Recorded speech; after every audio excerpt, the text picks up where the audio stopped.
अस्सलाम वालेकुम and welcome to my YouTube channel. मैं हूं तनवीर अब्बास और आज मैं मौजूद हूं सीडीए के एक बहुत ही अहम सेक्टर जिसका नाम है G13। वैसे तो सीडीए के सारे सेक्टर ही बहुत ज़्यादा अहम है, लेकिन G13 की अहमियत इसलिए बढ़ जाती है कि ये मोटरवे से उतरते साथ पहला सेक्टर है जो आपका इस्तकबाल करता है। श्रीनगर हाईवे के ऊपर आने वाला ये पहला डेवलप सेक्टर है। G13 इस टाइम फुली डेवलप सेक्टर है जिसमें बिजली, गैस और पानी मौजूद है। इसके अलावा तमाम तर मार्केट्स फंक्शनल हैं, इसके पार्क्स, इसके प्लेग्राउंड बन चुके हैं और फैमिलीज़ यहाँ पे डेली एक्टिविटीज़ करती हैं। G13 2008-9 में इसकी डेवलपमेंट कंप्लीट हो गई थी और लोगों को पोजीशन मिल चुका था। ये वो सेक्टर है जिसकी प्राइसेस कभी ना रुकी हैं ना डाउन आई हैं, बल्कि मुसलसल इंक्रीज़ हो रही हैं। यहाँ पे ऑलमोस्ट सारे प्लॉट साइज़ मौजूद हैं जिसमें 4 मरला से लेके तो 1 कनाल तक की कटिंग है। 80% के करीब यहाँ पे मकान बन चुके हुए हैं और सिर्फ 15 से 20% प्लॉट्स खाली हैं। आज हम इस सेक्टर को विज़िट करेंगे और यहाँ पे मौजूद फैसिलिटीज़ को डिस्कस करेंगे। इसके अलावा मैं आपको बताऊंगा इसकी करंट प्राइसेस और इसमें इन्वेस्टमेंट के मौके। यहाँ पे सबसे छोटी गली 40 फुट की है, उसके बाद फिर 50 फुट, 70 फुट और जो मेन डबल रोड हैं इसके वो 150 फुट पे मुश्तमिल हैं। क्योंकि ये मेरा होम सेक्टर भी है, प्रॉपर्टी एम्पायर प्राइवेट लिमिटेड इसी सेक्टर के अंदर वाक़या है, इसलिए मैं इस सेक्टर के बारे में बहुत डिटेल से आपको बताऊंगा। आज मैं एक डिटेल रिव्यू आपकी खिदमत में पेश करूंगा G13 के मुतालिक। आप मेरे साथ रहिएगा, हम मिलकर इसको विज़िट करते हैं।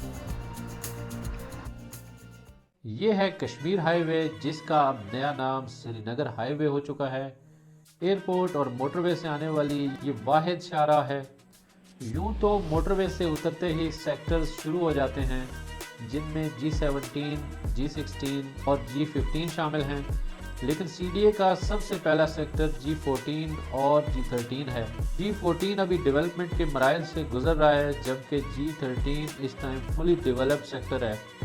G13 इसलिए भी बहुत अहमियत का हामिल है कि इसके साथ मेट्रो बस सर्विस भी मुंसलिक है।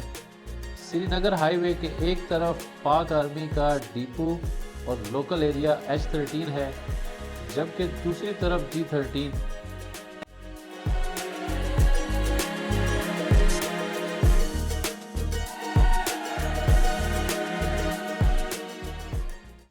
ये इस्लामाबाद चौक है। सेक्टर I14 और गोल्डा मोड़ और हाजी कैंप से आने वाली ट्रैफिक इस अंडरपास के ज़रिए G13 और फिर गोल्डा शरीफ दरबार की तरफ जाती है। ये गोल्डा शरीफ जाने वाला बहुत पुराना रास्ता है और यहाँ से बाकायदा सेक्टर G13 शुरू हो जाता है। ये सेक्टर भी बाकी इस्लामाबाद के सेक्टर्स की तरह 4 रेजिडेंशियल और 1 कमर्शियल सब सेक्टर पर मुश्तमिल है। इसका कमर्शियल एरिया जिसको मरकज़ कहते हैं अभी तक नहीं बन सका, जिसकी वजह से छोटी मार्केट्स ही आबाद हैं और तमाम तर ज़रूरियात ज़िंदगी यहीं से चल रहा है। ये सामने वाइट हाई राइज जो कि हाउसिंग अथॉरिटी और प्राइवेट पार्टनरशिप के तहत एक बहुत बड़ा प्रोजेक्ट है, लेकिन G13 सेक्टर के लिए एक बहुत बड़ी परेशानी का बायस होगा, क्योंकि G13 सेक्टर जितना एक और सेक्टर थोड़ी सी जगह पर खड़ा कर दिया गया है। इसकी मैं अलग से वीडियो बनाकर आप लोगों को इस मुतालिक डिटेल से बताऊंगा। G13 सेक्टर के वेस्ट में ये है ग्रीन बेल्ट जो कि G13 और G14 के दरमियान वाक़या है। ये एक जॉगिंग ट्रैक है जो कि बहुत खूबसूरती से बनाया गया है और लोग यहाँ पे वॉक करते हैं, जॉगिंग करते हैं। इस सेक्टर में रेलवे का ट्रैक भी मौजूद है जो कि सेक्टर्स G13 1-2 को G13 3 और 4 से अलग करता है, जिसका G13 के रहायशियों को कोई फ़ायदा नहीं अलावा शोर शराबे और डिस्टर्बेंस के। हाँ, अलबत्ता रेलवे ट्रैक पर आने वाले प्लॉट्स को खूब एक्स्ट्रा लैंड मिली हुई है जिसमें लोगों ने बड़े बड़े लॉन और बागीचे बना रखे हैं। ये कुछ इस तरह की एक्स्ट्रा लैंड लोगों ने यहाँ पे ट्रैक के साथ बनाई हुई है। बहुत बड़ी जगह है यहाँ पे जिसका एडवांटेज लिया हुआ है लोगों ने। ये सेक्टर का पूरा मैप है। येलो कलर में मौजूद तमाम तार ये स्कूल्स और कॉलेजेस हैं जिनमें 8 प्राइमरी जो कि गर्ल्स और बॉयज़ के अलग-अलग हैं। इसके अलावा 5 सेकेंडरी स्कूल्स हैं और पेट्रोल पंप का भी एक प्लॉट है। इसके अलावा सेक्टर का अपना ग्रिड स्टेशन मौजूद है।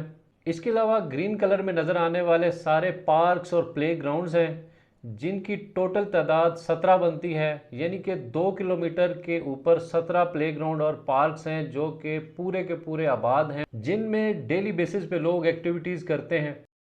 सेक्टर के अंदर एक बहुत बड़ी तादाद में छोटी मार्केट्स भी मौजूद हैं जो कि तमाम की तमाम आबाद हैं, और हर एक मार्केट के अंदर मस्जिद का प्लॉट लाजमी मौजूद है और तमाम तर मसाजिद भी आबाद हैं। लेकिन अफसोस से कहना पड़ता है कि कब्ज़ा माफिया ने भी यहाँ पे कुछ मसाजिद बना रखी हैं जो कि इंतहाई अफसोसनाक है।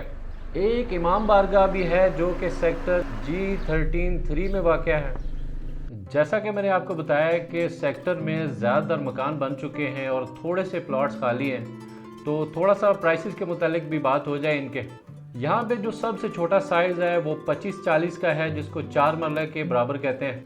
इसमें इसके मकान की जो प्राइस है वो 260 से लेके 325 तक है। इसी तरह से इसका जो प्लॉट है वो 2 करोड़ से लेके 2.25 करोड़ तक मिल जाता है। उसके बाद 30-60 का साइज़ है जो कि 7 मरले के बराबर है, जो कि 4 करोड़ से 5 करोड़ तक मिल जाता है। और इसी तरह इसकी जो प्लॉट की प्राइस है वो 3 से लेकर 3 करोड़ 75 लाख तक है।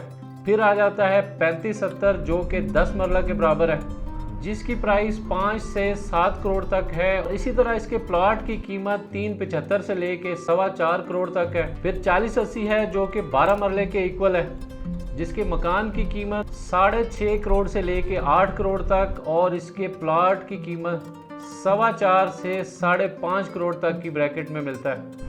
फिर इसमें आ जाता है एक कनाल का प्लॉट जिसको 50-90 कहते हैं। ये कोई 11 करोड़ से लेके 12 करोड़ तक मिलता है और इसके प्लॉट की प्राइस 6 से 7 करोड़ तक है। याद रखिएगा ये प्राइसेस अप्रैल 2023 तक की हैं, इनमें मुसलसल इजाफा हो रहा है। इसके अलावा यहाँ पर कमर्शियल प्लॉट्स भी मौजूद हैं जो कि सिर्फ और सिर्फ क्लास 3 शॉपिंग सेंटर में हैं। क्योंकि इसका अभी मरकज़ नहीं बना, इसलिए तमाम तर बर्डन छोटी मार्केट्स के ऊपर है।